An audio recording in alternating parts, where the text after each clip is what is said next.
Buenas tardes, bienvenidos a una nueva edición, la primera edición indoor de Ciencia en Boulevard desde el comienzo de la pandemia.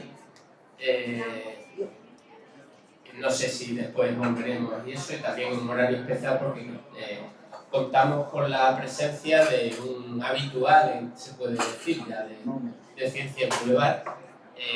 Cada vez que nos visita, en muchas ocasiones que nos visita, siempre alrededor del 20 de noviembre, tenemos una charla de Juan Antonio, que bueno, que lo conocéis, lo conocéis bien, pero en cualquier caso decir que es uno de los máximos especialistas en estadística, la que se llama estadística e investigación operativa, me parece. Sí, pero no es la estadística. Ya. Pero, bueno, no vaya a ser que alguien de investigación operativa se ofenda, pero él es de estadística y ya nos ha dado aquí algunas charlas, pero hoy no, hoy va a hacer un pequeño cambio de tercio y no sé si inspirado un poco por la reciente pandemia que hablábamos mucho de curvas y esas cosas, porque alguno hablaba de curvas, hablaba de más de curvas me parece, pues hoy lo que toca es hablar de curvas. Cuando quiera, Juan Antonio. Pues vale. La verdad es que yo digo que tengo un contrato fijo discontinuo en la Universidad de Sevilla, como se decía en Boulevard, y porque todos los años vengo hacia el 20 de noviembre y entonces él aprovecha. Y veo que voy ganando tener puntos aquí, porque la vez anterior que estuve me pusieron en el rincón, me dijo que no me moviese, me autorizó a mirar para allá y él me ha puesto aquí, pero también me ha dicho que no me mueva nada. Así que yo es que soy de moverme, Alberto. Una razón ahí. La última vez que estuve había ahí uno y le pedí perdón al tío de la cámara por el trajín que llevaba el hombre. Y ahora aquí quieto. O sea, vamos mal, a empezar. Las cosas como son. Por otro lado, yo todos los speech que he echado hasta la fecha de divulgación he buscado una cosa que, en fin, es más o menos llamativa, yo qué sé, pero hoy he venido a hablar de mi libro. O sea, he venido a hablar de mi trabajo. Yo trabajo con curvas, no con curvas de la pandemia. Bueno, perdón, no es exactamente que trabaje con curvas, ya empezamos mal. Oye, ¿cómo pasa esto? A ver, dale a ver. Ahora. Entonces, te voy a contar dos temas, voy a hablarte de dos temas en los que yo trabajo. Un tema es este. ¿Esto sí puedo hacer? Sí. Bueno.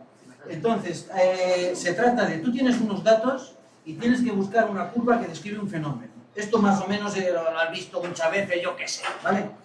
Y aquí te voy a explicar cómo es el trabajo, la dura vida de un señor cuando quiere aplicar las matemáticas a un problema real. ¿A una señora? No, por ahí no pasa. Yo soy un señor. Yo soy un señor.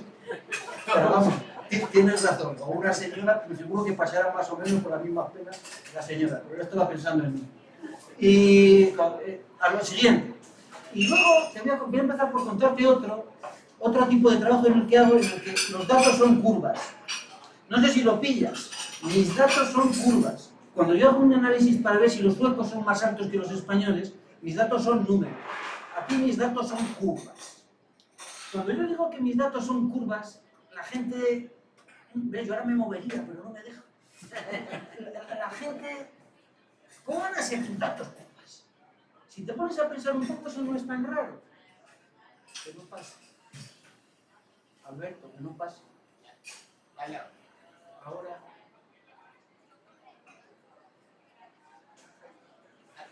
Ahora, esto es un electro.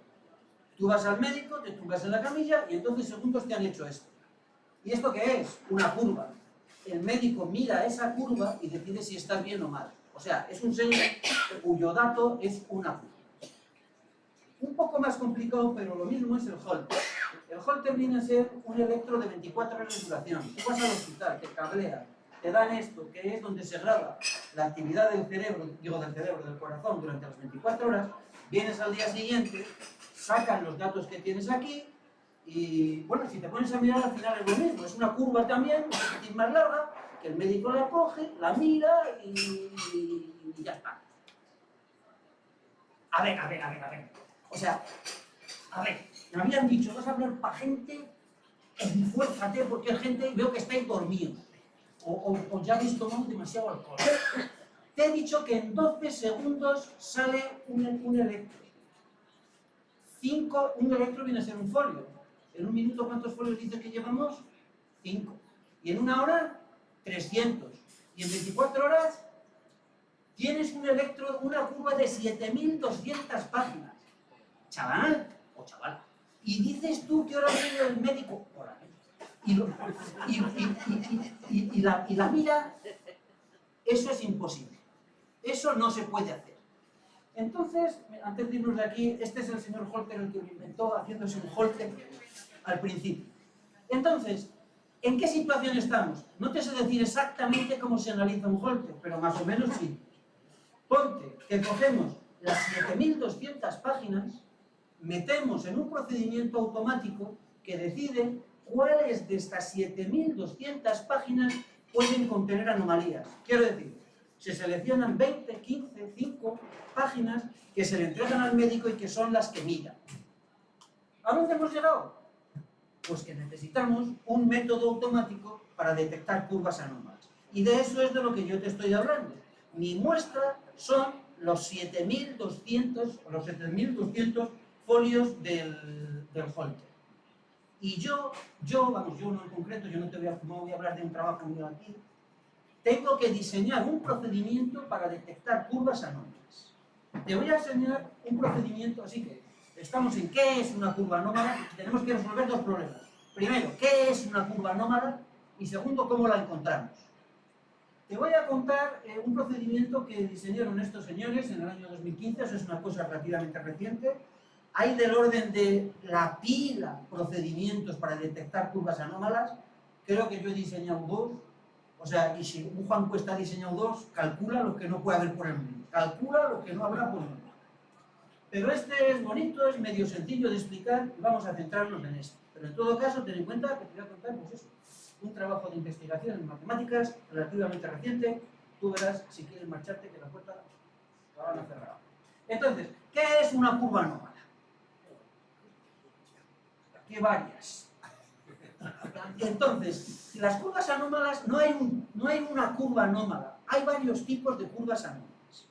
Entonces, hay más de los que te voy a contar, pero en este trabajo se habla de 3 tipos de curvas. Vamos a hablar aquí de 3 tipos de curvas anómalas.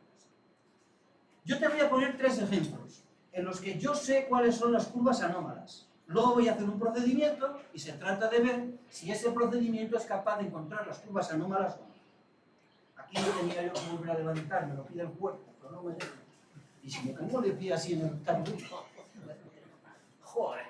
Entonces, mira, aquí tenemos un medicamento, no me acuerdo de cuál es, que tiene 90 miligramos de principio activo. Entonces, estos son unas pastillas, unas tabletas, perdón, que se cogen, se machacan, se disuelven en agua, en alcohol, en algo que se disuelvan bien, y se les somete a una radiación que tiene unas ciertas longitudes de onda. Y lo que se mide es, entonces, esta curva se corresponde con una de las tabletas. Te lo estoy explicando un poco con más detalle, porque lo mismo va a pasar en los otros ejemplos. Entonces, a 7200, pues absorbe todo esto. A 7600, un poco menos. A 7700, más. A 8200, y así sucesivamente. Entonces, las tabletas estándares son de 90 miligramos. De 90 miligramos. Pero hay 5 que son de 250. Son las tabletas azules. Si te das cuenta, grosso modo, las curvas azules son parecidas a las rojas, a las naranjas, solo que están desplazadas hacia arriba. O sea, es una anomalía por traslación. Son curvas normales, solo que más arriba. Esta es más bonita. Esta es una anomalía aislada. Estos son vinos. La idea es la misma, con unas longitudes de onda. 40 muestras de vino. Hay 5 vinos españoles. Estas son las curvas de absorción. Y de repente hay un vino que mira lo que ha pasado aquí. Yo creo que los autores del trabajo hubieran querido encontrar una anomalía más estrecha, pero lo que han encontrado ha sido esto y con eso tiramos. ¿Qué pasa aquí? ¿Qué anomalía tengo? Tengo una zona pequeñita, una miseria, una miquina, en la que es raro y lo demás es normal. Este vino es de Globus Region, aparte que Plovis, en todos tiene aquí su marca, o sea, de Torres, Viña Esmeralda, de Torres, está por aquí. Pero este es Plovis Region. Plovis Region es la denominación de origen. Esto, yo creo que vino el tío, uno de los tres del trabajo, y dijo, oye, que en mi pueblo hacen un vino, yo traigo una garrafa, y sabe Dios lo que vendría aquí, porque si no, esto no se entiende. No, tú nada más que veas, ya me dirás. Otro, y ahora tengo anomalía de forma. ¿Qué es anomalía de forma? Curvas que son, es lo mismo, longitudes de onda, absorción, la misma. Curvas que tienen otra forma. Aquí tengo 39 muestras de gasolina, 34 son gasolinas normales y 5 tienen etanol. En este ejemplo también al paisano, a los tres paisanos les hubiera gustado que las curvas del etanol hubiesen sido, yo qué sé, pero esto es lo que hay. Muy bien, ahora viene un intermedio. Te voy a explicar, vamos a buscar las curvas anómalas utilizando un invento que se llama la exterioridad de un punto. A ver, tú eres una persona espabilada una vez que yo ya te he avisado que tienes que estar más atento de lo que estás. Y que no quiero estar toda la noche avisándote que tienes que estar más atento de lo que estás. Entonces, yo tengo una muestra, que son los puntos 3, 4, 5 y 9 de 15. Y tengo dos puntos, el 0 y el 18. Y quiero mirar como qué de exteriores son. Como qué de exteriores son. Y tú, que no eres matemático, creo que, menos este, todos los demás no tenéis ninguno cara matemático ni matemática. Ya sé lo que estáis pensando. O sea, este tío, ¿a esto cobra? O sea, a ver, ¿vamos a decidir que este medida tiene el 0 y el 18? Pues todas, si están fuera. Y además de todas, fíjate si están a la misma distancia, a 3 puntos y a 3. O sea, ¿este tío se parte la cabeza con eso? Vamos, los funcionarios. A ver, chaval, te voy a cambiar el problema ligeramente nada más. Imagínate tú que esto es una calle de un pueblo y que el ayuntamiento decide urbanizarla. ¿Vale? Fíjate que lo que yo quiero averiguar es como quede lejos. Imagínate que el pueblo termina aquí, como quede lejos está este punto del fin del pueblo y como quede lejos está aquel punto del final del pueblo. ¿Estamos? Esto es antes de urbanizar. Ahora vamos a ver qué ha pasado cuando han urbanizado. Esto es, entonces, el pueblo decidió que de aquí para acá eran casas más pequeñitas y más juntitas, de aquí para allá eran chalés, y en el centro decidió hacer el acueducto, el Alcázar de Segovia. Pero no cabía y entonces nada más que puso una torre, que es además de las más estrechitas, porque es que no daba más de sí la cosa. Ahora yo te pregunto, ¿quién está más lejos del pueblo, chaval? ¿Un tío que vive aquí o uno que vive allí? ¿Qué casa está más aislada? Creo que no hay lugar a dudas que esta está más aislada que aquella. Aquí hay un poco de trampa, que no te voy a contar, pero porque la idea básica es esta, pero el dibujo está trampeado. Lo que no debe hacer uno nunca es trampa en los gráficos, pero yo aquí la he hecho y bien gorda. Que quede claro, esto grábalo bien, Alberto, que luego la gente dice, mira, se con el gráfico. No, que lo he hecho a poco. ¿Estamos? Entonces, este punto está más exterior que aquel. Chaval. Quiero decir, que tú no ves, de aquí yo llego al pueblo en un plis-plas, porque está aquí la primera casa. Y de aquí no llevo en un plis-plas, te necesito 2 plis-plases. ¿Estamos? Seguimos. ¿Cómo se mide la exterioridad? En esto es lo que nos ganamos la vida los matemáticos. Digo, mira, primero cojo el punto del medio de la muestra, el del medio, todo el medio, el 7. ¿Por qué es el del medio? Porque tiene 1, 2, 3, 4 a un lado, 1, 2, 3, 4 al otro lado. ¿Estamos? Esto es lo que te decían que era la mediana, pero da igual. El del medio. Ni mediana ni historia, es el del todo el medio.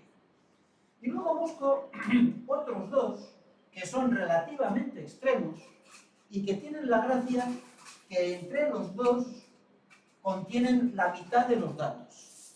Mira, tengo 1, 2, 3, 4, 5, 6, 7, 8, 9 datos y aquí tengo 1, 2, 3, 4, 5. O sea, más o menos la mitad. No puedo coger el primer 1 del 11, o sea, la mitad.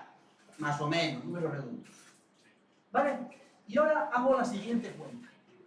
La exterioridad del cero es la distancia que hay del punto del medio al cero. dividido entre la distancia que hay entre el punto del medio y el 5. Y sale 3,5. La exterioridad del 18. El 18. Casi todos saben leer aquí.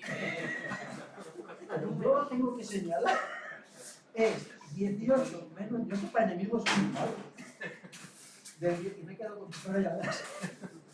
La exterioridad del 18 es 18 menos 7 dividido entre 11 menos 7. 2,75. La exterioridad del 11 es más pequeña que la del 7. Ojo, yo puedo calcular también la exterioridad del 9 y me saldrá muy chiquita, porque tengo 7 menos 6, perdón, la de 9, 7 menos 9 menos 7, 2, entre 4, pues 0,5. O la exterioridad del 7 y me saldrá 0. Bien. Ahora vamos a pasar a la exterioridad de una curva. Y de aquí te quiero ver, yo maluco. A ver cómo pasas esto, porque con casitas muy bien. Pero ahora, pues mira, ahora lo que se hace es, yo voy a ir dando cortes. Quiero decir, cojo esta recta. ¿Vale? A estas alturas de la película, aunque sea de letras, ¿sabes? Ah, quería que se había mudado. Será, a este se quiere dejar moverse. A fin de cuentas, yo tengo que tener los puntos en una recta. Pero tanto da que la recta esté así o así, ¿no? A ver si vamos a poner una pega por eso. Yo podré medir distancias igual. Muy bien. Empiezo a dar cortes. Doy este corte. Aquí tengo en esta recta unos cuantos puntos. Y yo quiero calcular la exterioridad del dedo. Y luego voy moviendo el corte, voy calculando. Y entonces, para cada punto de corte, tengo una exterioridad del punto negro. ¿Lo pillas? Esto es lo más difícil que te voy a contar. De hecho, es lo único difícil, yo creo. Digo, yo cojo un corte, pongo la recta y calculo la exterioridad. Entonces, doy otro corte, muevo la recta, no, se me ha movido mucho. Voy moviéndome para acá, la muevo un poquitín, calculo exterioridades, la muevo un poquitín, calculo exterioridades, del punto negro. ¿Qué es lo que hago? ¿Qué es lo que ha pasado aquí? Que he calculado la pila de exterioridades para la curva negra. Tengo 5.000 exterioridades, no sé cuántos cortes puedo dar, 5.000, 500.000, 50 millones. Muy bien. No tengo problemas, porque los matemáticos nos movemos en un mundo teórico y si no cabe en el ordenador, porque compren uno más grande. ¿Vale? Y ya está. Eso lo hago en todos los puntos y tengo todo. Bien. ¿Está todo esto claro? ¿Alguien quiere que repitan? A ver, ahí en el fondo. No, el de detrás de ti, hombre. Bien. ¿Qué tiene que ver esto con lo que yo te estaba hablando? Ya está el problema resuelto, chaval. Ya está el problema resuelto. ¿En qué se notan las curvas azules? Desde el punto de vista que yo te he contado. Cuando yo pongo aquí, las curvas azules están ahí, van a tener una exterioridad alta. Y cuando esté aquí también, y cuando esté aquí también, y cuando esté aquí también, y cuando esté aquí también. Van a tener exterioridades altas en todos los lados. ¿Y esta? Esta es un desquicio. Va a tener una exterioridad de la órdiga bendita, iba a decir, esto no me gusta más, de la órdiga bendita iba a decir aquí, y una exterioridad razonable aquí. O sea, tiene una variación en su exterioridad de desquiciar.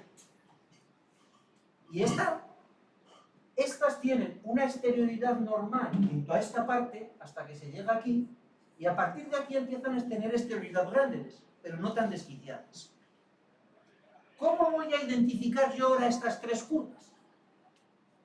Muy sencillo. De hecho, ya lo difícil ya había pasado.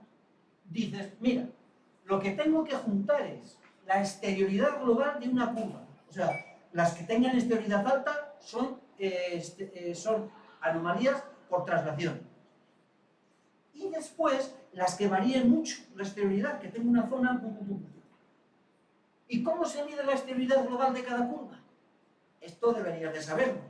Esto deberías de saberlo porque, a ver, vamos a ver, chaval, ¿de qué estamos hablando? De estadística. ¿Y en estadística de qué se habla? Por de la media. Entonces, lo que voy a hacer va a ser, ¿te acuerdas los 5.000 exterioridades aquellas que yo tenía? Calculas una en cada punto, una... tenía yo una exterioridad en cada punto y tenía 5.000 exterioridades porque había dado 5.000 cortes, pues cojo su media. Como tengo exterioridades altas, me va a salir una exterioridad alta. Y aquí lo que tengo que mirar es cómo varía. Sí, señor, lo que se lo saben, los que no, se mide. Pero en resumidas cuentas aquí lo que pongo es la desviación típica. Voy a coger la media de las exterioridades y la desviación típica de las exterioridades. Bien. ¿Y ahora qué? ¿Esto funciona o no funciona? Dice, sí, hombre, sí, que si no habría buscado otros ejemplos mejores, funciona. Mira, aquí tienes las tabletas. Ahí tienes las 5 tabletas azules que se separan claramente de las naranjas. O sea, las he identificado muy bien identificadas. Son las únicas anomalías que se ven. Están todas para allá. ¿Qué pasa si junto aquí está la exterioridad total? Entonces, las azules salen de aquí para allá. Y aquí está la variación de la exterioridad. ¿Qué ves? Se separan mejor que antes. Y hay 2 grupos en las naranjas. ¿Ves que aquí hay un corte? Me han salido 2 grupos en las naranjas. ¿De dónde ha salido este grupo? Pues no he tenido tiempo de averiguar.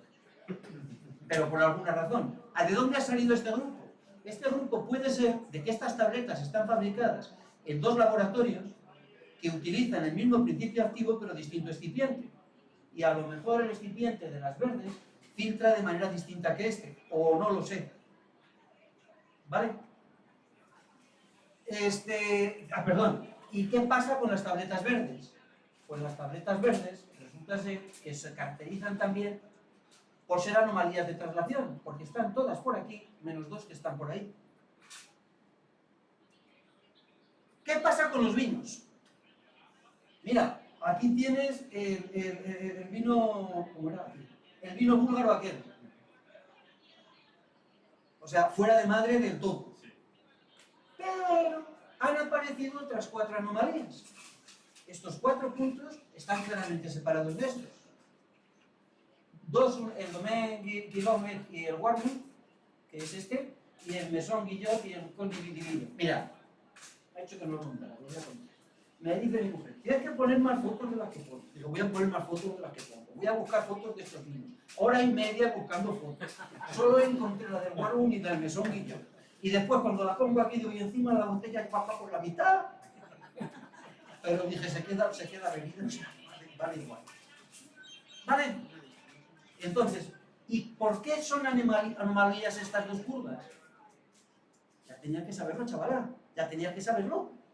Están separadas en el eje de las X, pero no en el de aquí. Tienen que ser anomalías de traslación. Aquí las tienes, las verdes, que por eso están de verdes, son anomalías de traslación por arriba, y las otras son anomalías de por abajo. No me preguntes por qué salen estos puntos. Te puedo contar qué se hace con ellos. Las gasolinas. Mírala dónde tienes las del etanol y dónde están las otras.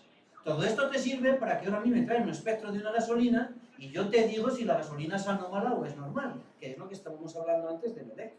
Y hay esas anomalías y nada más. Y ya se acabó la historia. ¿Qué no me atiendes? ¿Qué te lo estoy diciendo? Que tengo que estar toda la noche detrás de ti. Que das más guerra que los niños pequeños. A ver, ¿estás seguro de que no hay más anomalías aquí? ¿Y este rabiche? ¿Qué ocurre aquí? Que estamos mirando esto con esta lupa. Y esta lupa es muy grande o muy pequeña. Vamos a mirarlo solo esto. Si miramos solo esto, me salen 2 anomalías claras ahí también. ¿Qué pasa con esas dos gasolinas? Ni idea. Pero que son 2 anomalías está claro. Y que yo me tendría cuidado de ir a esta gasolinera si supiera averiguar cuál es, pues también. Claro, y llegando aquí, ahora yo me pasearía así diciendo, y aquí empiezan mis problemas. Digo, entonces, y hombre, alguna ventaja tienen que tener. Este es el plus del director, de los que vienen aquí a ver la grabación, las tomas falsas y todo eso. Lo único para que se vea. Y entonces, yo te he dicho que no he perseguido ninguno de los otros casos, pero este sí que le he perseguido. ¿Qué pasa con el Probis Regium? Total que me fui. Hay un trabajo inicial donde analizaron los vinos, que es este. Y de aquí cogieron los datos en el trabajo que te acabo de enseñar. Y fui a mirar a ver qué decía este trabajo del Probis Regium. Y no decía nada. Se ve que el del pueblo les dijo, oye, tú lo analizas y callado, y aquí no se sabe nada. ¿Vale? Y dices, ¿y por qué no dicen nada del Probis Regium? Si canta un disparate. Pues te voy a explicar por qué. ¿Qué pasa? Resulta ser que cuando empecé a indagar aquí descubrí que el trabajo del que yo lo había leído, que es el otro que te he puesto antes, no utilizaba todo el ancho de banda de las radiaciones. Había extraído el intervalo 5, no me acuerdo bien, 5,10, 5,50 o una cosa así, no importa mucho, pero los datos arrancaban en el 0 y terminaban en el 10. Perdón, en el 6. ¿Qué pasa aquí? ¿Dónde está el público? Aquí están dibujados todos, ¿eh? Te he pintado de verde y de magenta. El verde y los 4 que te he puesto antes y el rojo, si no se me ve. ¿Dónde está? ¿Qué ha sido de él? La forma analizada antes es esta. ¿Dónde está? ¿Dónde está? Aquí no te voy a echar la bronca porque ya sé que tú en estadística no miraste mucho. Al favor, hazme un favor. Mira esta escala. ¿Hasta dónde llega? Hasta 800 millones. Y esta hasta 250.000. ¿Qué es 250.000 frente a 800 millones? Pues no sé si se verá aquí, si pongo la uña me llevo la chepa. ¿Estamos? Entonces, eso es lo que hace que este pase desapercibido. Eso es lo que hace que este pase desapercibido. Te voy a poner aumentado qué es lo que pasa aquí arriba. ¿Qué pinta tienen estos picos? Para que veas. La curva roja, la verde y la magenta pasan desapercibidas, son como tantas. No hay nada particular de ellas. Pero una vez llegamos hasta aquí, uno ya se viene arriba y dice, ¿qué pasa si aplico mi procedimiento a todo esto? ¿Vale? Mira, aquí tienes a la curva roja. ¿Esto qué quiere decir? Antes salía muy a la derecha. ¿Por qué? Porque estaba muy fuera en una zona y cuando cogías la media eso cantaba. Pero ahora resulta ser que la media no está muy fuera, está en su sitio. Es más bien una media pequeña. Lo que sí que canta es la variación. O sea, se detecta que eso es una curva anómala. ¿Qué pasa con las curvas verdes y fucsias? Que han desaparecido. Vamos, lo que han desaparecido. Han pasado a la categoría de normales. Quieto, pero han aparecido aquí dos vinos, los dos blancos, los dos de Alsacia, que son outliers claros. ¿Vale? He escrito a los del trabajo a preguntarles que qué pasa con esto. Y no me han contestado todavía. Tampoco te voy a engañar. Les he terminado de escribir esta tarde, a las 5 de la tarde, y no me han contestado. Pero digo, vea por lo menos para que se vea que por tu interés, a las 5 de la tarde, pero todavía no me han contestado. Eso es verdad. Claro, y ahora tú que estás ahí sentado, bueno, ¿y entonces cuál es el análisis correcto? Quiero decir, si lo analizo como he hecho antes, me salía el rojo y estos 4. Y si lo analizo como he hecho ahora, me sale el rojo y esas 2. O sea, mi corazón está en manos de que alguien lo mire así o asá. Estamos arreglados. Entonces, necesito un criterio que me permita decidir cuál es el análisis correcto. ¿Vale? Esto yo lo hago mucho en clase. Que levanten la mano los que crean que el análisis correcto es el que he hecho yo. ¿Qué pasa? Que levanten la mano los que crean que el análisis correcto es el otro que he hecho yo, porque los dos los he hecho yo, que es el segundo. Que levanten la mano los que, mira, ni sé ni contesto y además me da igual. Te voy a dar la respuesta, te voy a dar mi respuesta. No lo sé. Ni lo puedo saber. Hombre, ¿cómo no lo vas a poder saber? Pues no, señor, yo no lo puedo saber. ¿Por qué no lo puedo saber? Mira, este gráfico está sacado del trabajo este de los médicos. Esto es el análisis de toda la escala. Te he dicho antes hasta 10 porque ellos tienen otros datos que arrancan en el 10, pero los que a mí han llegado terminan en el 6. En este gráfico solo se ven esos dos picos, que están relacionados con el etanol. Pero después ellos, dentro de su trabajo, han analizado también otras bandas. Han analizado desde 6 hasta 10, desde 3,8 hasta 4,8, y se ven distintas cosas en cada uno. Si hay aquí alguien que sepa de química, el Whole Spectrum, la región alfática, los carbohidratos, los anómeros y los componentes aromáticos y proteínas, más el espectrum. Los datos que he analizado yo al principio son de aquí para acá. Y ahora yo te digo, ¿y yo qué sé qué es lo importante para un vino? Y yo, si yo lo mío es matemático, ¿a dónde quiero llegar? A lo que te quiero llegar yo es a que la estadística está en la base de muchos estudios, pero tú no puedes sustituir a los estudiosos. Quiero decir, cuando me conteste, si tiene a bien contestarme, que a lo mejor pasa, porque dice, pero este de qué va, me dirá si la más importante es esta o esta. En concreto, he analizado una zona que no está aquí, que es desde 1,3 hacia abajo, me han salido 11 outliers, 11, se llaman outliers las cosas estas que salen fuera de mano. Me han salido 11 curvas anómalas, 11. Resulta ser que en la muestra solo hay 7 vinos blancos, pues los 7 están entre esos 11, 2 rosados, pues los 2 están entre esos 11, y 2 tintos. Entonces, ¿cuál es mi impresión? Pues claro, de aquí para abajo sirve para distinguir vinos blancos de tintos. Y esos 2 tintos que están entre los blancos, uno de ellos es Yurtiel Requena. Y o sea, a mí me gustaría saber qué vinos son esos y por qué se han metido ahí en medio. Y ya está. Primera parte de la historia. Segunda parte de la historia. Ahora yo te voy a explicar, vamos a hacer una cosa que es dibujar curvas para entender cosas. Y te voy a hablar de desastres naturales. Y este es un trabajo que sí que he hecho yo, que es bastante reciente y bueno, me gustó mucho. Estos 3 son geólogos y luego yo. Entonces, antes de nada, ¿qué es un desastre natural? Bueno, pues ya está, pues una inundación, un volcán, un incendio, depende de cómo se haya producido. Y eso es otro volcán que se ha en la Antártida. Entonces allí no había nadie para hacer la foto y está hecha con satélite, de manera que yo no sé cómo qué de grande será ese volcán, pero es un volcán. Te voy a dar una pista. El desastre, ese puede que no sea un desastre natural, pero aparte de ese hay otro que no es un desastre natural tampoco. ¿Cuál? ¿Cuántos se apuntan a la inundación? ¿O no? ¿O no? Esto aprendí yo haciendo ese trabajo. Inundaciones, desastre natural, esto se ha sacado de Wikipedia al día 3, es un término que hace referencia a las enormes pérdidas de materiales y vidas humanas.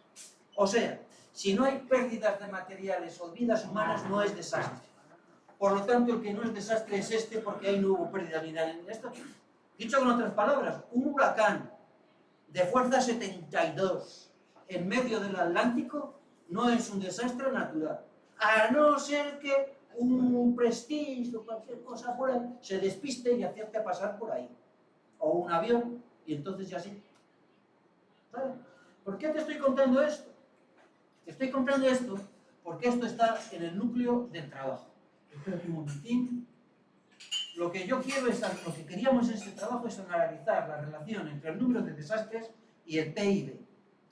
Te voy a explicar primero los datos que tenemos y luego seguimos.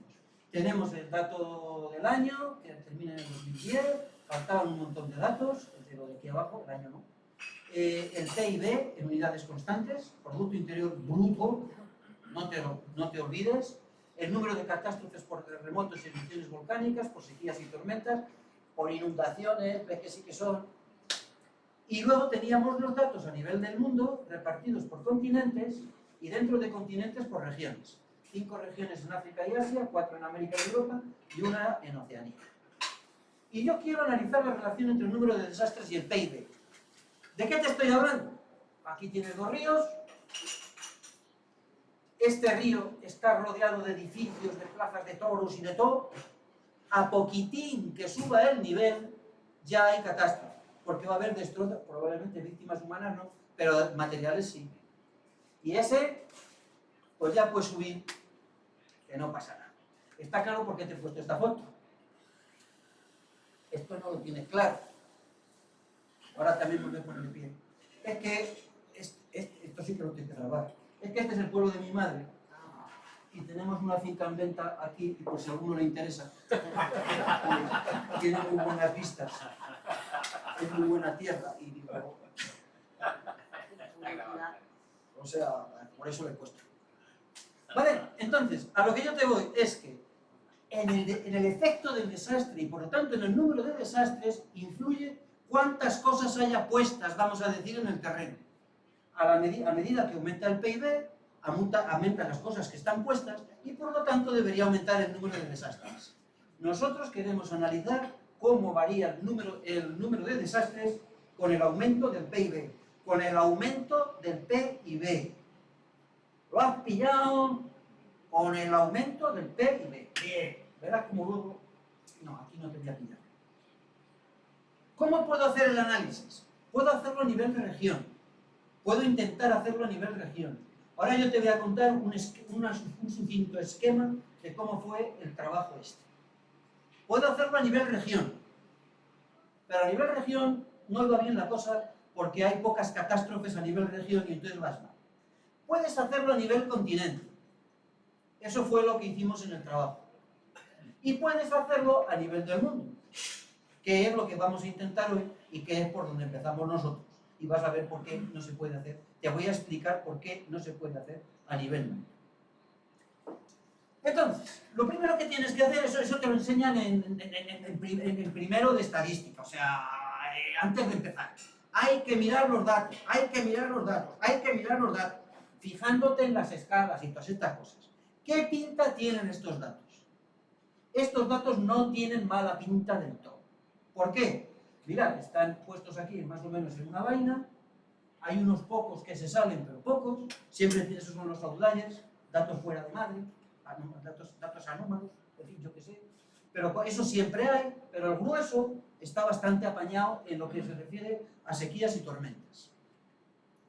En las catástrofes por volcanes está más o menos, también bastante apañado. Aquí hay muchos menos, 30, fíjate que hay muchos años de ceros, de unos. Cuando esto pasa a esas regiones, resulta ser que hay regiones que el máximo son 3, y a ver qué haces.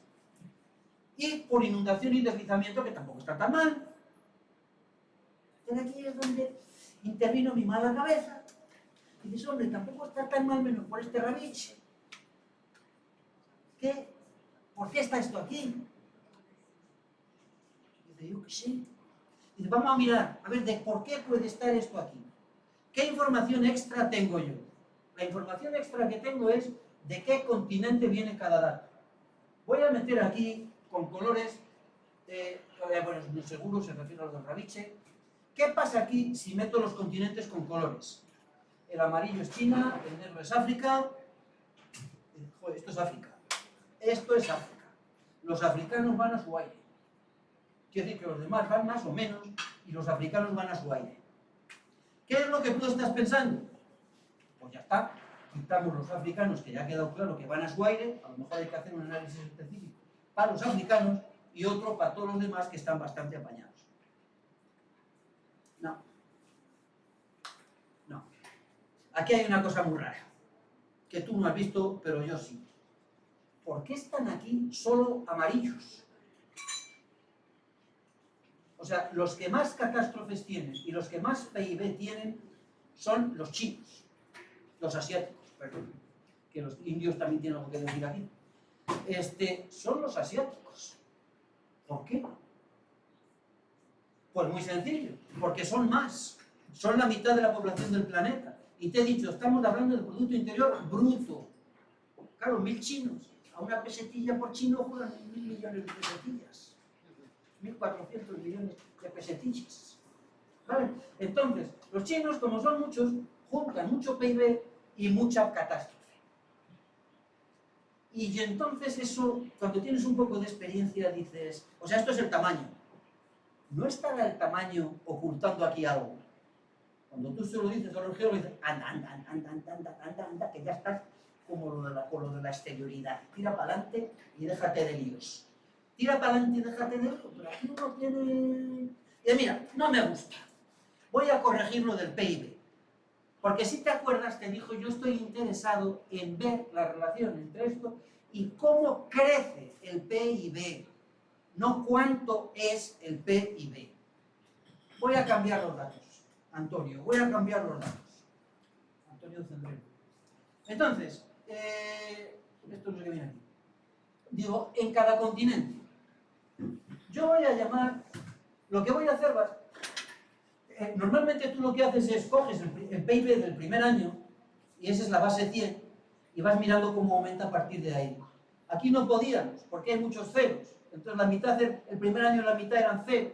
Y bueno, mira, vamos a tirar por la calle del medio. Vamos a coger el más pequeño de todos los datos que haya, de todos los PIBs que haya. Si el primer año es cero, pues cogemos el del quinto o el del sexto, el primero que aparezca. Y vamos a ver cómo ha aumentado el PIB respecto de ese año. Si estamos a nivel mundo, pues a nivel mundo. Si estamos a no sé qué, como lo hagamos. ¿De acuerdo? Muy bien. ¿Qué pasa si hacemos esta cuenta? No te lo vas a creer. ¿Qué ha pasado aquí? Lo que ha pasado aquí es que lo que estaba tan bonito ya no. De repente ahora tengo dos familias de datos. ¿Te acuerdas, no? Que antes yo tenía una única nube y los africanos. ¿De acuerdo? Ahora, haces esa cuenta, que es pasarlo a ver cuánto ha aumentado, no cuánto es, sino cuánto ha aumentado sobre 1, o sea, empezamos en 1, vamos mirando cómo va aumentando, y mira lo que ha pasado. Me salen dos colecciones. Los indios, los africanos han desaparecido, ya no están. Y los chinos, yo qué sé, pero tengo dos. ¿Qué es lo siguiente? ¿De dónde vienen estas dos? ¿Qué es lo que vamos a hacer? Pues lo mismo que hemos hecho antes, a ver qué pasa. Está emocionante, ¿eh? Yo tengo cierta tensión. Mira, aquí tienes los australianos y los europeos, y aquí tienes a todos los demás. ¿Esto qué quiere decir? Que a medida que va creciendo el PIB, en Europa y Australia hay un modelo de lo que sea, a lo mejor porque la sociedad es más desarrollada y gastamos más dinero en prevención, o por lo que sea, yo ahí no entro, de manera que los desastres no crecen tanto. Y hay otra parte del universo, del mundo mundial, en la que a poco que crece el PIB, las catástrofes crecen más. Y lo mismo te pasa en todas. Aquí tienes los volcanes terremotos y aquí tienes las catástrofes por sequías, tormentas. Vale, ¿qué tengo que hacer ahora? ¿Qué tengo que hacer? Voy a poner que se mueva, el próximo año voy a poner que se mueva la pantera, que se mueva la pantera, para acá, para allá. Que se mueva aquí. Que se mueva, no sé. ¿Y ahora qué? Ya sabes qué. Ahora lo que hay que hacer es que no me queda más remedio que hacer un análisis para Europa y Oceanía por un lado y otro para Europa, Asia, África y América. Aunque a lo mejor, si miras un poquitín para atrás, a lo mejor conviene separar Asia de los otros dos. Pero como mínimo 2, a lo mejor 3. ¿De acuerdo? Muy bien. Y eso es lo que vamos a hacer. Vamos a hablar de Europa, Oceanía, y además te voy a contar solo el caso de las catástrofes por inundación y el deslizamiento. ¡Ay, qué trance, señor! Entonces, ¿qué ocurre? Yo voy a juntar Europa y Oceanía, y olvido de estos. Tampoco vas a dar crédito a lo que ves ahora, a lo que vas a ver ahora, yo creo, ¿eh? Aquí tú qué ves, chaval. Pues que los catástrofes pues, prácticamente no aumentan. Dios. Hasta que estás por aquí, después empiezan a subir y luego como que bajan. ¿Estamos? ¿Estás seguro, no? Bien. ¿Y ahora? Gracias. Ahora, aquí no es que se estabilicen, sino que suben de a poco, luego aceleran, pero no bajan. O sea, se desparraman. Perdón. Hay años de muchas y años de pocas, pero no bajan. Bueno, vale, muy bien. Pero ¿cómo se analiza esto? ¿Yo qué es lo que quiero? Esto también es de primero, por donde hay que empezar, ¿eh? Tú que tienes una variable y otra. Una variable y otra. Aquí están esperando, de paso están mirando aquí como estamos viendo. Tú tienes una variable y otra. ¿Cómo se analiza eso? Con la regresión lineal. ¿Acuerdas de aquello de cuando te explicaron estadística? Pero bueno, perdón. Tienes aquí los tres. Aquí tienes tus datos. Ah, no, se me había olvidado un detalle. Digo, aquí tienes los datos de antes, en negro, que es mejor para no tener información extrema. Aquí se ven dos puntos raros. Vamos a hablar solo de inundaciones y deslizamientos. Se ven estos dos puntos raros. ¿Qué pasa con esos dos puntos raros? Esos dos puntos raros son el año Europa, 2009 y 2010, que salió un PIB de cero. Porque, o sea, que faltaba el dato del PIB, y por lo tanto había un cero. ¿Qué es lo que se hace con ellos? Tienes dos opciones, puedes interpolar, pero teniendo en cuenta que hubo la catástrofe de la crisis del 2008, que afectó al 2009 y al 2010, es peligroso, te asumes cierto riesgo.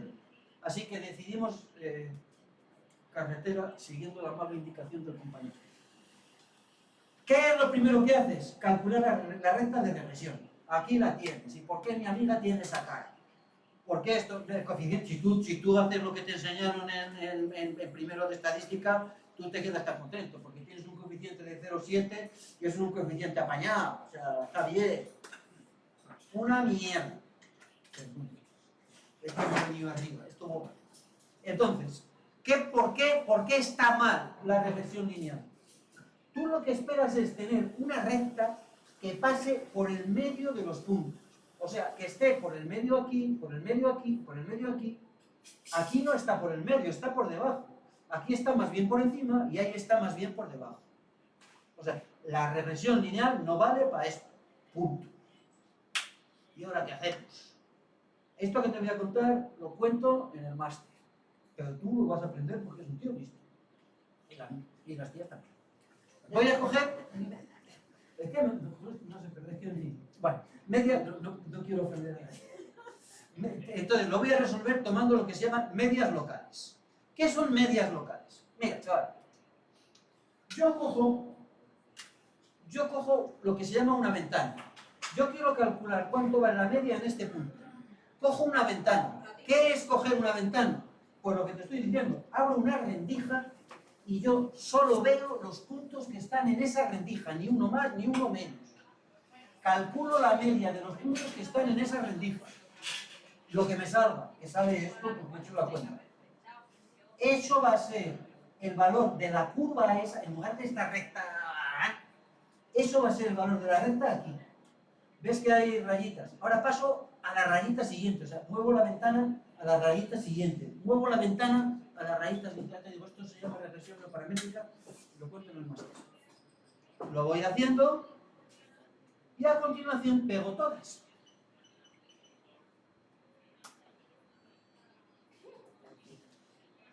¿De acuerdo? Coeficiente de correlación 0.868, o sea, bastante más alto que el anterior. Y esto pasa por todo el medio, como tiene que ser.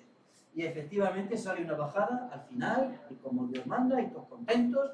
Y si queréis aplaudir en este momento, pues no está mal, porque si me apoyan los aplauden, lo tengo que responder. Espera, que no hemos terminado. Que todavía no hemos acabado. Entonces va y dice, ojo con la ventana. Te he dicho que esto está muy bonito, no coge una ventana, tú coges... Che. ¿Qué ventana? Pregunta. ¿Qué pasa si cojo una ventana? O sea, las cosas se ven claras cuando las llevas al extremo. ¿Qué pasa aquí si yo cojo una ventana muy pequeña, pero que mucho, pero que pequeña? ¿Qué pasaría? Exactamente. Que yo solo veo un punto o ninguno. ¿Qué va a pasar entonces? Que la media va a ser el propio punto o nada. O sea, un desastre. Eso está hecho con una ventana de 0,01. ¿Qué pasa si cojo una ventana muy grande, pero que mucho?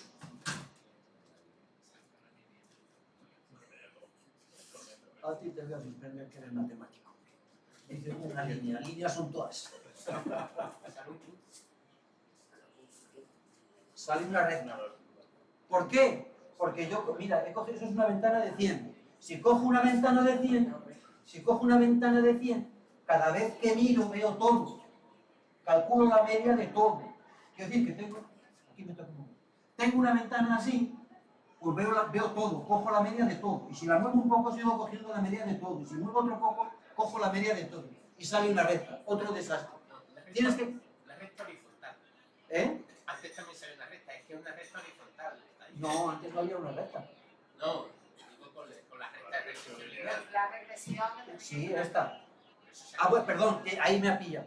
También tiene derecho a suspenderme a mí. Castigado sin moverme aquí hasta que acabe el speech. Digo, entonces, te sale una recta horizontal, y esto tampoco es bueno. Entonces, hay técnicas que no te puedo contar porque son del segundo tomo, que claro, es así, las explico en el máster, para determinar la ventana correcta. La ventana correcta es 2.656, y con esa ventana es lo que sale esto. Pero, ¿de qué estamos hablando? ¿De qué estamos hablando? Yo quiero estimar, la verdad podría ser, bueno, me acabo. ¿Dónde estoy yo que se me ha ido la olla? Yo quiero estimar el número de desastres esperados para cada valor del PIB. Para este PIB, ¿cuántos espero? ¿Vale? Y tú has visto los que han leído los periódicos. Dice, ¿cuántos escaños espera que salte el partido tal? 135, más menos 3. O sea, claro, 135, pero hombre, o sea, que el número esperado sea exactamente lo que a mí me ha salido. ¿Cómo paso yo aquí el más menos 3? ¿Vale? O sea, ¿cómo hago para el más menos 3? Pues eso se puede hacer también. No es sencillo. Bueno, esto es lo que te acabo de contar. Y lo que yo te digo es cómo hago el más menos 3. Entonces, lo he hecho con Bootstrap. En concreto, el Bootstrap es una cosa que es milagrosa. Bueno, me estoy acabando el tiempo, no te lo voy a contar. Con una variante que se llama Wild Bootstrap, Bootstrap salvaje, y que consiste en obtener de los datos que tienes, simular un montón de curvas. Y esas son las curvas grises que tienes ahí dibujadas de fondo. Esas curvas me las he inventado yo, utilizando el Bootstrap, que es una técnica milagrosa. Mi jefe, el que me dirigió la tesis, decía que el Bootstrap no debería haberse llamado así, que es como la multiplicación de los panes y los peces del Evangelio. Que yo tengo una curva y de repente me invento y tengo 5.000 ahí. Y pues igual, y no le faltaba razón. Entonces, ¿qué son estas líneas azules? Estas líneas azules te dicen, de acuerdo con mis cuentas, la tendencia de verdad está entre medias de esas dos líneas azules. ¿Eso qué quiere decir? Pues hombre, que puede que la cosa suba más de lo que ha subido hasta ahora, puede que decrezca más de lo que ha decrecido ahora, esa es mi incertidumbre. ¿Por qué es tan ancho en esta zona y tan estrecho aquí? Pues porque aquí tengo muchos puntos, mucha densidad de puntos, y aquí tengo poca. Pero en resumidas cuentas esto está así, y ya hemos llegado, y hasta aquí, ¿y esos dos picos? ¿Qué cosas más feas esos dos picos? ¿De dónde han salido esos dos picos? Esos dos picos han salido de estos 3 puntos que están aquí arriba, que probablemente son outliers. Hay una cosa que se me ha pasado, que tienes que hacer siempre. Hay algo anómalo en tus datos. Hay observaciones anómalas en tus datos. ¿O no? Probablemente esos 3 son observaciones anómalas. Tampoco te voy a explicar cómo se hace eso, pero se puede hacer. Y hay procedimientos para detectar los outliers, los hemos aplicado aquí, hemos detectado los outliers. ¿Y qué haces con los outliers? Los outliers, en el 99% de los casos, te arruinan en el trabajo. En el 1% restante, te dan el premio Nobel. Y tienes que decidir qué se hace con ellos. No te rías. El agujero de ozono se descubrió 2 años antes de que se hizo público. Resultó ser que fueron los de la NASA, tenían una estación de medición allá abajo, en la Antártida, fueron para allí, miraron, nieve, 4 kilómetros de alta caída, temperatura mínima, menos 52, ozono 0, apunta Manolo, que se ha estropeado el medidor de ozono, que vengan a arreglar.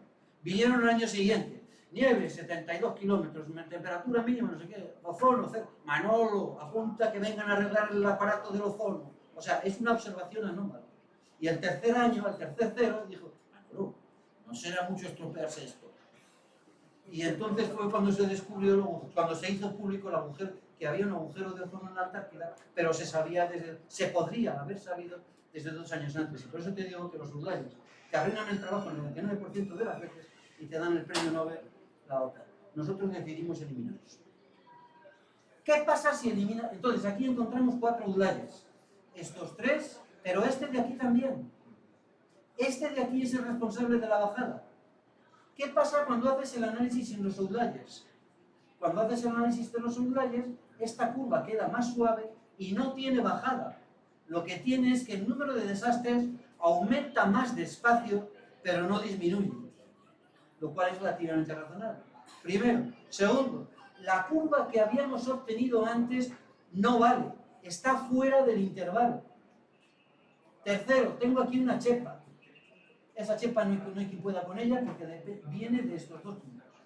Y cuarto y último, para terminar, si te das cuenta, hemos encontrado tres outliers aquí arriba y un outlier aquí abajo. ¿Qué es lo que predice la teoría del calentamiento? No que se vaya a calentar, sino que van a ocurrir cosas extremas. Van a ocurrir cosas extremas. O sea, va a haber lluvias torrenciales que van a originar un montón de inundaciones alternadas con años de sequía que más quisiéramos que se inundase algo. Y hasta aquí he llegado.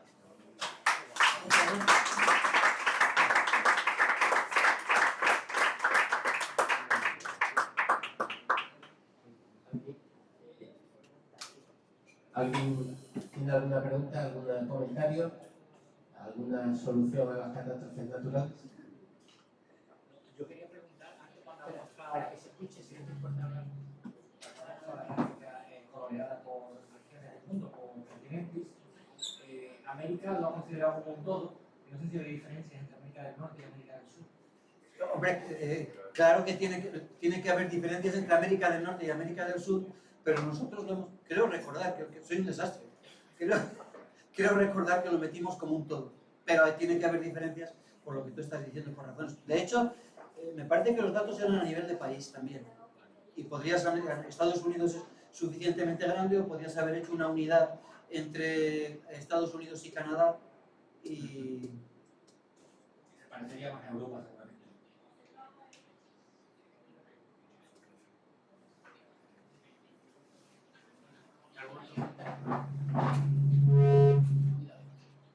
Sí, hay una cosa que yo quiero decir, Sí. ¿o no? Sí. Esto era la primera, esto es lo que yo hice y es una primera parte. Luego hay otra segunda parte en la que se analiza si el número de catástrofes varían igual. ¿De dónde viene el interés de esto? Aunque hay ciertos terremotos, que como por ejemplo pasó con el Castor, o sea que la humanidad provoca terremotos, pero muy poco. O sea, tenemos muy poca capacidad de influencia en los terremotos y ninguna en los volcanes. Entonces, el número de catástrofes por terremotos y volcanes viene solo del número de cosas que hay puestas. Pero ¿qué pasa con las inundaciones? Las inundaciones, en Santander se ve clarito, allí en Santander tiene unas laderas muy pronunciadas, que antes eran todo prados, los prados absorben el agua, ahora no hay prados, ahora hay calles, las calles no absorben el agua y el agua escurre. Entonces, si tú miras la diferencia de velocidad de crecimiento entre la curva de inundaciones comparada con la de volcanes, ves cómo afecta la actividad humana directa, o sea, cómo afecta la actividad del alcalde de Sevilla, o el del de Santander, o del de Riaza, al aumento de las catástrofes. Pero vamos, eso no entraba aquí y ya no me lo digo. Bueno. Muchas gracias, Juan Antonio, y te esperamos el año que viene por el 20 de noviembre. Como siempre, sin Tengo tarjeta. un contrato fijo de conmigo.